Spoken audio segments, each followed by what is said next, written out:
Oh yeah. which no one watches the YouTube. So no, we're live. We're good. Hello, YouTube people. There you are. The unedited version is what you get if you watch it. I don't really know if anyone watches. I've never seen anyone comment or say anything, but hello to the unedited version of the podcast. Ty, you want to throw in some hellos before? Hi. I'm back again to talk about the best show that just ended right now. Very sad, but we're here. The host I mentioned at the top of the show are out of pocket due to weird scheduling and work things involved with me and them. I won't bore anybody with that. Instead, I'll give Alabama Take writer, staffer Ty Edmondson a chance to say hello. Fan favorite Ty Edmondson, believe it or not. Oh, yeah. That's what everyone's saying. I'm sorry, what? I said that's what everyone's saying. Well, did I not tell you about one of the recent times that you were on that we got a review shortly after? Was it the beef one? Yeah, it was the beef. Yeah. Yeah, That was a great episode. I mentioned this in passing. It's from an Apple podcast review. It says, "Love the nuance of this discussion. Always good to listen to after watching something so intense. Thanks for helping me unpack the series with a smiley face." I don't know who this is. I mean, from what very kind though. Very kind. I think it's a same person who commented on the AlabamaTake.com post for this, which is our production site and company, because very similar discussion I had with this person. I don't know, whoever you are, thank you. If you want to comment on a show, go to the AlabamaTake.com and just drop a comment, and I will probably respond. Maybe I can tell Ty to go and look at it too. But you can also leave a comment, or this is a review technically, on Apple Podcast. Just pull up the show, scroll all the way to the bottom. It says ratings and reviews, and you can do just stars, or you can write up a little review or comment. Just say what you liked if you want. If you didn't like anything, then don't bother. Mm-hmm. Don't waste your time. Why are you watching if you don't like it? Ty, you and I and Donovan, one of the hosts of the show, love the show, HBO show, Barry. It ended not only its season, but its entire series recently. Yes. And we're here to discuss at least this last season, the fourth season. Everyone just know going forward, up until the break, we'll be spoiling Barry, probably as a whole, but we both highly recommend it, if not for its comedy, but also for its depth, I would think. And its performances. That's a huge draw for me as well. Yeah. So we recommend it. Spoilers going forward up until the break. So just check your timestamps. Yeah. Let's dive in. What do you got? All right. Do you want me to start with just the whole season as a whole or series as a whole? How do you want to do this? Whatever you want. We'll do general, broad strokes. Yeah, we can do that. This season overall, I felt was very encompassing of how I expected the show to end, if that makes sense. Not saying that the ending was expected or obvious, but I felt like the way that Bill Hader wrote this last season, this was the final way that I see the show ending. I don't see I can't see the show ending any other way than the way that it has.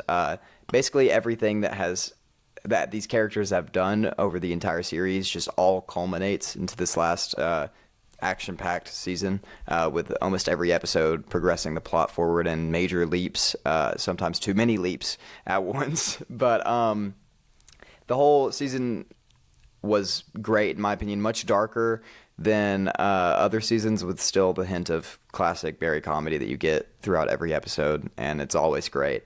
But I think everything that had to do with every subplot, including Gene and Barry and Cristobal and everything that happened with Hank, was all pulled off very perfectly, and I think it was a great ending to a show that held a lot of depth up until the last episode. I wholeheartedly agree with that. That's exactly how I felt. There were surprises because you never can 100% predict what's going to happen usually. But nothing was jarring. It all felt of a piece. It all felt, like you said, it was a logical next step. It's funny. Yeah. Shayla Murray is a big Barry fan. Oh. Did you know that? I did not know that. No. Yeah, we'll shout out Senora Murray. She's That's very funny. I wish I would have talked to her about that during school she year. loves it, and she always Wow. she always wanted to talk to me about it. She asked me right before work ended, "What do you think's going to happen with the finale of Barry?" And I shrugged and I said, "I want a death." Yeah, and there you go. yeah, that's all we'll say for that right now. But Yeah. Everyone died or ended up in jail, almost, sort of. Let's get into this final episode.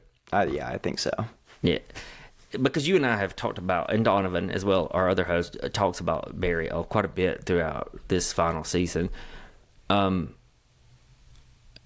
Go ahead and tell me what you thought of the finale, just that episode alone. So I thought the finale is the best directed episode of the series, in my opinion. Specifically, like how when we talked about the episode of Time Jump and everything, how I broke down kind of some of the cinematography in that. I feel like instead of it being very complex, the directing and cinematography was like strict and to the point. And it knew exactly what it was doing, and it didn't play any games. Like a lot of the, am I allowed to get into spoilers? Is that allowed now? Yes. Okay. Well, yeah. We're going to spoil Perfect. everything about Barry, so people should know that. Yeah. So the way that Hank died and his like the final shot of him being his hand on Cristobal's statue is just such a powerful like shot as a whole. Not only for like it's adorable because like they're joining again and they're like essentially together like after all, but I felt like it was a way to kind of, and one thing that I thought was compelling is I watched this ending with my family because we watched this whole last season together because they also love it, and they were kind of sad that Hank died, as you should be because he's a great character, but they kind of felt a little slighted, like they really wanted Hank to live. And to me, I felt like Hank's death was the most freeing way for him to end. Like I couldn't see any other way that he would walk away from that and be fine, because he not only accepted, to me the biggest part is that he accepted that he played a part in Cristobal's death. He accepted wholeheartedly to Fuchs that he was, if not the reason, a very big proponent in his one love dying. And only through that admittance did he find death, which was also what ended up bringing them back together, which is kind of shown with that final shot of him laying on the statue, which is very sad, but I feel like it was a perfect kind of, it sounds morbid, but bittersweet ending to his character. And the other shot that I really loved, and I'm glad I actually rewatched season 1 with Gilda when I went to Auburn, because I'd been wanting her to watch the show, and we just watched all of season 1 together when I visited Auburn. But there's a shot at the very, very end when Barry is shot by Gene, and Gene is sitting there on the couch, and Barry is slumped over with like a bullet hole in his head. And it's like completely stoically, Gene is just sitting there like normally, and it is a almost direct copy of the very first shot of the show, where Barry, the very first shot of the show opens on a dead body laying in bed with a gunshot wound to the head, and you see Barry walk in and like into frame, and he's very stoic, and he's like taking apart his gun and putting it into a case, and he walks out. And it's almost like the roles have been switched now, and everything that Barry has done throughout his entire life has led to this one moment where someone stoically killed him the same way that he has ripped away the lives of so many people throughout the entire series. And it felt like this moment of all these families and events that have happened and been ripped apart by Barry. It was kind of a big moment of revenge, not only for Gene because of what had happened to his girlfriend and everyone around him. It felt like a big moment of revenge for everybody, because especially with season 3, where everyone was out to kill Barry. Like everyone tried to kill Barry, and that was really cool to me. But you kind of noticed that Gene was never Gene tried to kill Barry at the very beginning of season 3, and then he had to play on Barry's side for the rest of the season to protect his own family. But now Gene is kind of taking up the role of killing Barry to serve as a way of revenge for everyone, and not only the series, but especially in season 3 that had tried and failed over and over again. And I thought that was fantastic. I didn't know that it was so reminiscent of that opening scene, but you're right. I was trying to remember what it was, but when you start talking about Barry putting his gun together or taking his gun apart as he's leaving a scene, that's right. That is your introduction to him. Yeah, that's good stuff. A lot of the ending of Barry hinged on 2 people, and that's Fuchs and Cousineau. Yeah, Fuchs saves the day in a way. He does. At least saves Barry's family. He does, yeah. Well, he saves Barry. And then, did you expect Fuchs to be kind of a minor hero? I did not. Yeah. I really didn't. I kind of expected something to happen with their characters clashing, but to me also, Barry has been served, and this is why I love what they did with Fuchs, is Barry has been served so many chances to walk away from everything, and every single time he lets his own emotions get a hold of him, and it ends up messing up for him every time. We saw it at the end of season 3 when the detective that was his friend let him live, and he said, "Barry, this ends now." And Barry said that he would never do it again. Immediately, right after, went to Gene's house to try and kill Detective Moss, or Detective Moss's husband, or not husband, father. Jeez, but that's right. Yeah, and it's the same way with Fuchs. Fuchs walked up to him, saved his entire family, gave him one more chance. He walked into the darkness, hero-like, to give Barry this chance to go and be with his family. Sally again says, "Barry, you need to turn yourself in. This isn't right. Gene is facing all these consequences now. That's it." Barry doesn't do any of that. And that's one of the funniest parts in the episode to me is Barry laying in bed with Sally, and Sally's like, "Barry, you have to turn yourself in." And Barry's like, "I think we should, I just don't think this is what God wants for me right now." It's like after he was willing to die for his family, but now he won't even turn himself in. He won't put his life down for the rejoice of others. But it's just, I love the way every character called back to everything that has happened in Barry's life. Yeah. Everything with that was directed very well. Barry does decide to turn himself in, but it's at the last second. Too late. And Cousineau ironically kills him, whereas if he would have left him alive, everything would have... Well, I don't know that everything would have worked out, but Cousineau would have not ended up in jail. And Barry would have been the one in jail. And that movie would have had a more appropriate ending, which I want to put that on the back burner for now. I for sure want to talk about that. I still want to kind of talk about how... I just want to add a comment that I think that I love that Fuchs ended up being a minor hero here because he loved Barry. And sometimes you were in doubt of that. But if you go back to season 3 when he was in, where was he? Romania? Czechoslovakia? Somewhere? Yeah. And he was on the phone constantly with Barry. And he had it made there. Yeah, he did. He had the beautiful wife setting who doted on him.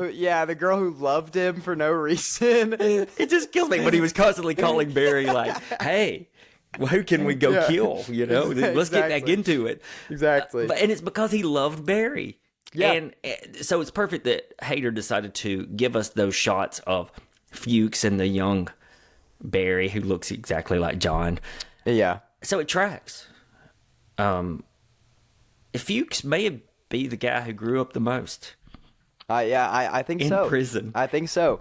I absolutely love the shot of him stepping out with all the tattoos and everything. Stephen Root carries so great. This character. I cannot imagine anyone else playing him. No. I really can't.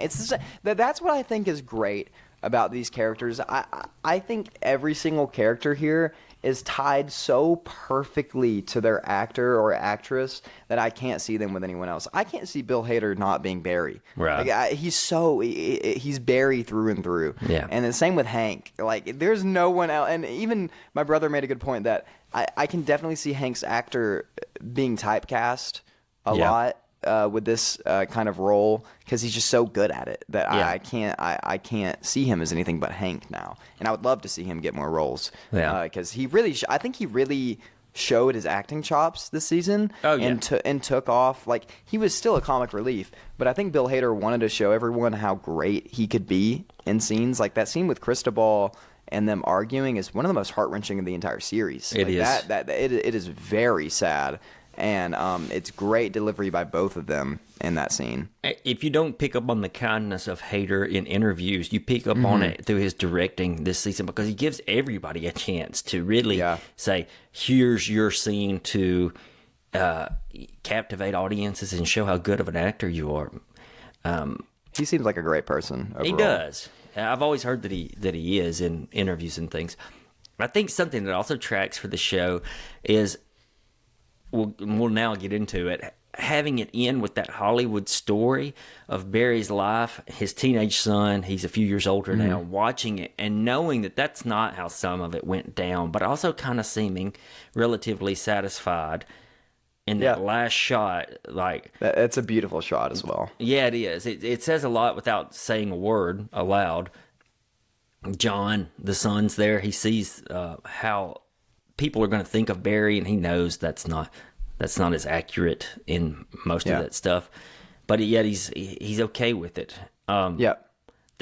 There's a note there, I think, that audiences can't handle an ending unless it's happy to a degree. I think that's kind of Hader's comment. I wrote that exact thing. Did you? I wrote that exact thing. Yes. Yeah, Hollywood would never tell Barry's real story. Yeah, but that's the funny thing is, the show Barry is telling us. Yeah, exactly. Yeah, I think that's exactly what Hader was trying to say with this. Not only this last part, but this entire season throughout is how awful. Like as much as we get stories now that speak on the prospect of Hollywood and how kind of false that sense of security is a lot of the time.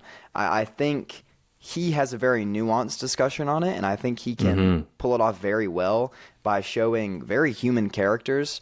Like, showing a son of a murderer and how their flawed story and changed story of Hollywood has completely changed his outlook on his own father and on the legacy that he's leaving on is very smart. And I thought that whole last movie itself was just hilarious.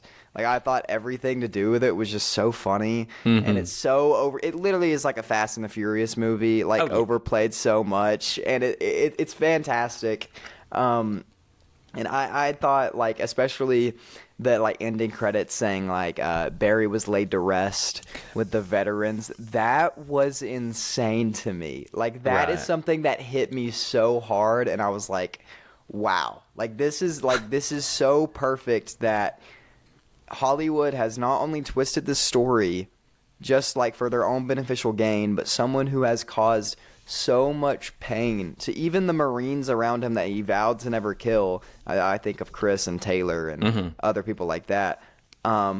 He is now laid to rest with those exact people that he has brought torment to. And in a way, I think that is his torment. And like, I think that's kind of what Barry didn't want, because throughout the final two seasons, you see Barry travel to this place when he's near death, and throughout just random points, this beach, this afterlife of all the souls that he's taken, and all these people are talking to him and like looking off into the distance. And I think Barry hates the fact, I'm assuming here, but I think Barry hates the fact that he has to live with all these people that he's killed over and over and over again, like reliving this memory. And now for eternity, supposedly, he is stuck in a grave near the people that he has caused torment to, and near the people that he has taken with him. And I think he would have rather turned himself in than have Gene killed him there.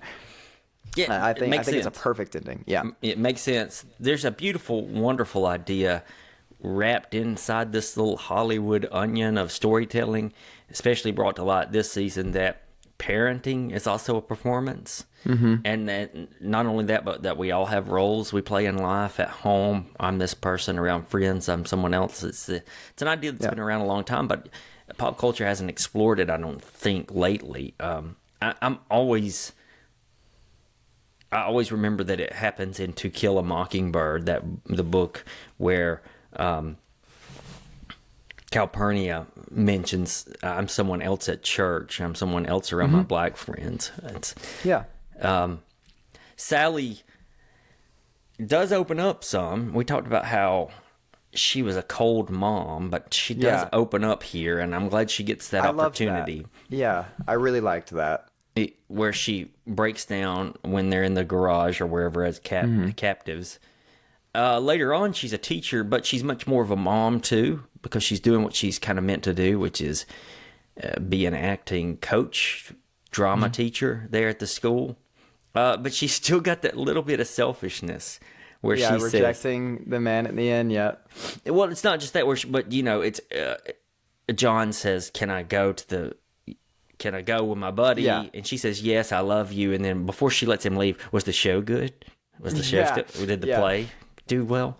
And so there's still that sliver of selfishness in her, kind of like we think of Hollywood actresses to be and actors to be. Yeah.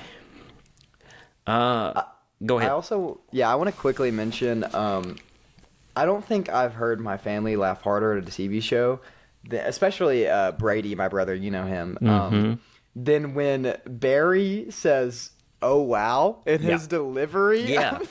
It's still funny. It's so good. And right before he gets shot to, that being his final moment. And I also love, like, thematically that being his final moment as something so sudden and all of a sudden, because that's all he ever killed for. That's right. all he ever did. It was the entire time that he killed someone was all of a sudden they didn't expect it. And I just love that his final words are, "Oh, wow," in such a comedic way. And not only because he hasn't seen Gene in forever, and he's surprised by his appearance, obviously, but also because he's holding a revolver to his head. And I think it's a great idea too that it's the same revolver that he failed to kill Barry with originally. Yeah. It's the same one that he was gifted that you see like the cylinder drop out of, and you can hear the bullets like hitting the ground. Gifted by I Rip thought it was Torn, a great moment. the actor. Yeah. Torn's just that detail is so funny. It is. This series was able to comment on parts of our society in a brisk way, but was also not superficial. Like, let me give you an example of this. Like, the scariest part of this finale to me was Barry being able to walk into a store, buy guns, and then that image of him walking out through the toy section was just scary. And then ending my up dad in loved that part. Yeah, well, it's funny, but it's also loved it. scary. Yeah. Then he lets the camera kind of roll, so to speak, to show that he's getting in a car and there's like a Outback Steakhouse nearby. This is Everytown America parking lot. It's just it is scary. It is, and because it's true. It is. It's very true. It's very true, and I love the fact that he walks out with literally like a full auto shotgun and a machine gun and a bandolier on his back and magazines and like everything. And it's so funny. Just Bill Hader is so smart for writing the simple word where he just walks up and says guns, and that's it. That's all that needed to be said. There was no there was nothing else that needed to happen. And this show also commented on that earlier in a hilarious part in season 3 as well, where a mother and a son go up to buy a pistol to kill Barry, and they are in the gun shop talking about she was like, "No, like, let me do it. Like, I'm going to do it, son." And then he's like, "No, let me do it. I'm seriously, like, I want to do this." And the gun store owner is just standing there, and he's "I think we'll take the Glock." And he's like, "All right, all good." Like, doesn't question it for a second. Yeah. Like that's also a wonderful part that has a similar message that I felt was just hilarious and played off of the theme very well. Yeah. There was talk in season 2 and 3 is how much should we love the show Barry because it's about a guy who uses guns, and it's during a time period where that was a topic of conversation is at the forefront. I think that maybe Hader and Alec Berg commenting a little or answering those questions a little. You got any final thoughts on Barry we haven't touched on? I think I've said everything I need to. Yeah. I thought it was a fantastic finale. Yeah, it was a really good finale. Really nothing wrong with it. Mm-hmm. And it's like you mentioned at the top of the segment, nothing surprising happened, but yet you probably couldn't have predicted a lot of it either. Exactly.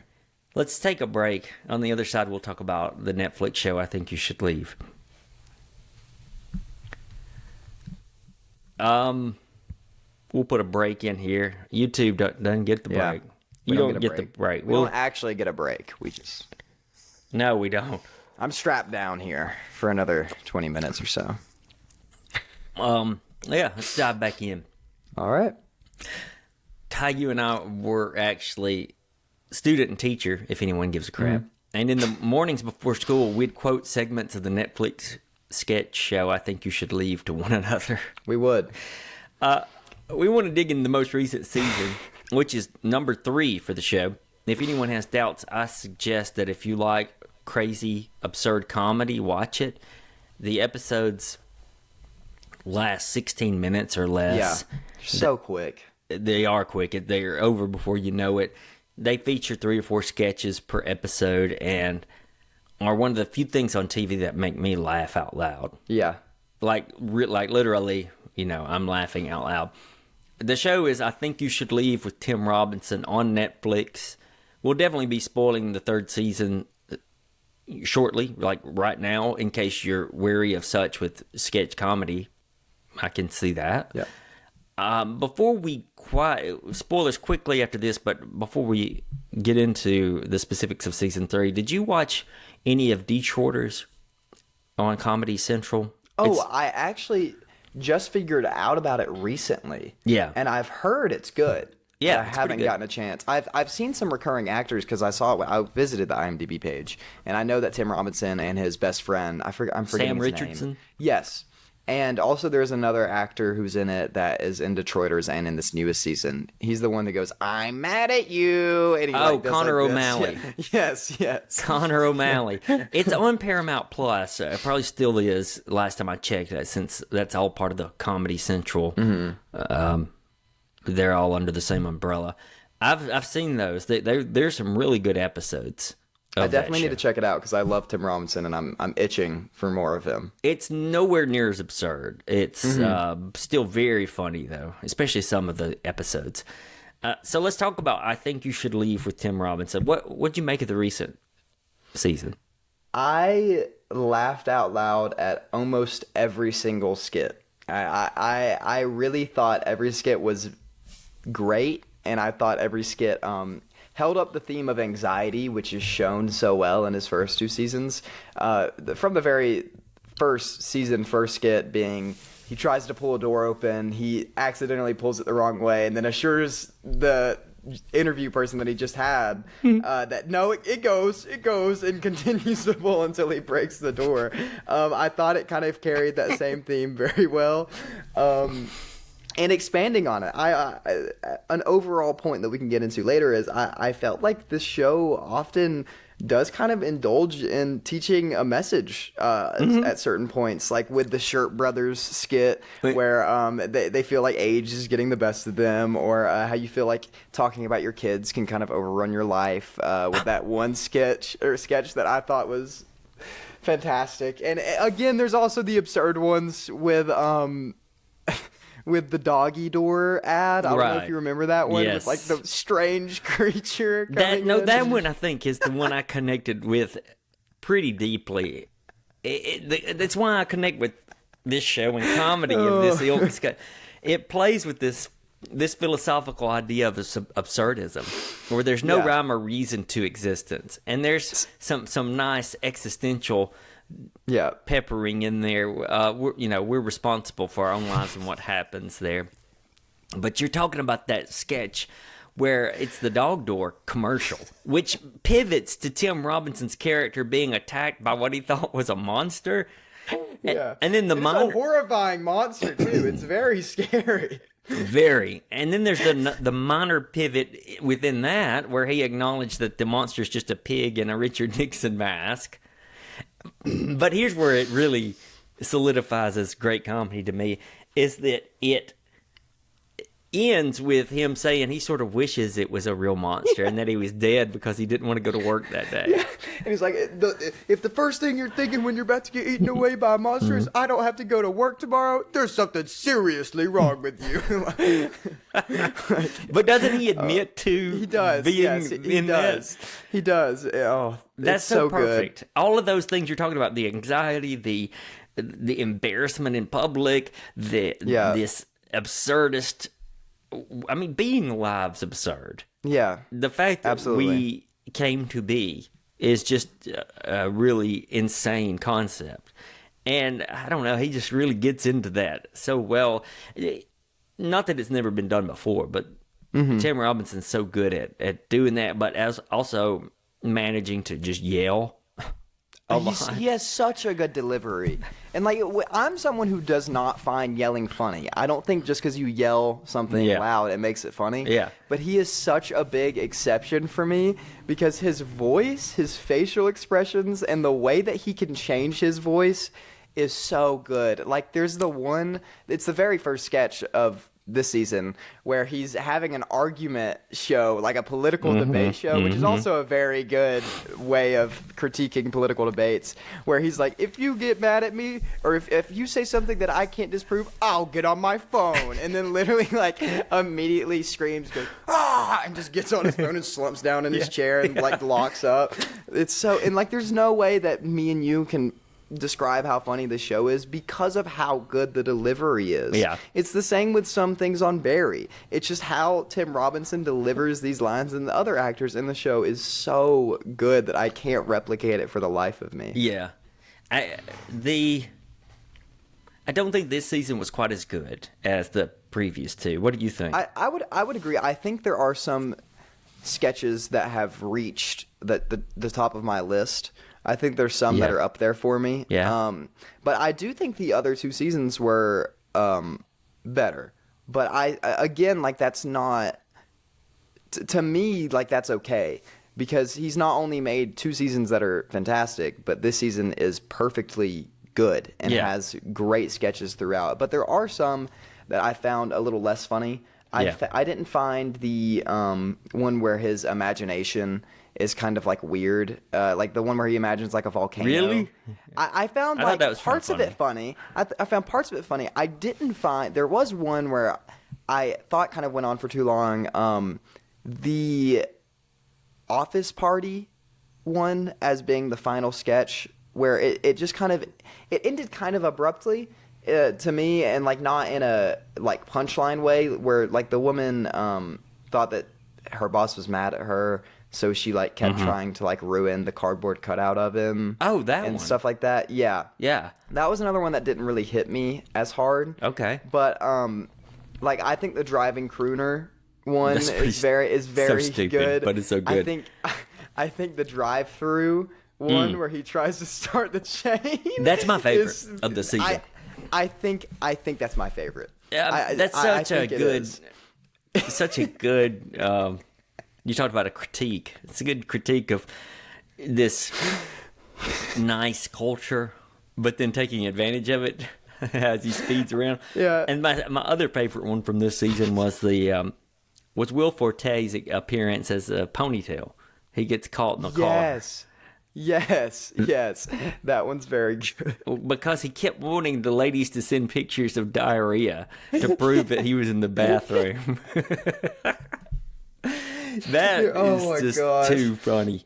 And I love the idea of not being able to talk about, like, I love, because Tim Robinson has done this again with something else where he takes like the point of the sketch is that there's a character, usually Tim Robinson, that takes a figure of speech very literally extremely literally, and he does that very well. Like there's a sketch where Jason Schwartzman is talking about his kids to a group of people, and he says, "Oh, if I get off about my kids again, someone just like stop me," and Tim Robinson just politely goes, "Okay," and that's it, and then he goes off and he like slightly mentions his kid, and you can hear Tim Robinson screaming in the background and trying to get everyone's attention, and then becoming so popular that everyone loves him, and he can't stop getting people to follow him around. It's just so But he's good only to me. popular with like 4 or 5 really goofy guys. You do not want to be popular. That's pretty good. And they're like, "What's the next thing we're gonna do? What's the next thing we're gonna do?" Do you have a favorite skit overall from all 3 seasons? Oh goodness. You see, Is it still the hamburger? One that I quote with my friends a lot is the Dylan's burger, just because the perfect delivery of the "let me take a video of you saying you're gonna kill the president." It's just so absurd. It's so good. There's so many though. It's so hard to choose for me personally. I would go with maybe. It's hard to choose, but maybe eating the hot dog in the sleeve. That one's very good. And there's a classic too, the one where he where he's in the hot dog costume and he's like, "Come on, oh yeah, who did this? Whose hot dog car is this?" That one's great. So that's a meme these days. I wonder which will become memes. I have seen the one where he is getting attacked by the monster. Okay. And he's like screaming expletives like over and over again. I've seen that memed a couple of times on Instagram. Yeah. I've seen that thrown around a little bit. But it's so hard to choose a favorite. If I had to, it would probably be Dylan's burger. That may be up there for sure. But there's just so many where Tim Robinson has fantastic delivery. And the drive-through one is definitely up there for me. That's good. A fantastic. And just honestly, one of the funniest parts about that one to me is when Tim Robinson like rolls up his window and looks straight forward when the guy's at his window. He's like, "Come on, why aren't you moving?" And he like honks in the car in front of it. Or the fact that the lady orders the exact same thing: 100 pizzas, 55 French fries. 55 French fries. Yeah. Let's see it. Oh my goodness. If we haven't spoiled it already, or if you agree with us. You know, I think You Should Leave is so good. I hope they do more. I can see him I really do. deciding, you know, I've milked it for what it's worth. I can see that. I haven't heard anything one way or the other, so that's not anything official. That's the end of our episode this week, though. Yeah. We'll be back next week, okay? And follow us on Apple Podcasts, Spotify, whatever podcast app you use. We're there. And you'll hear from us next week. We'll see everyone later.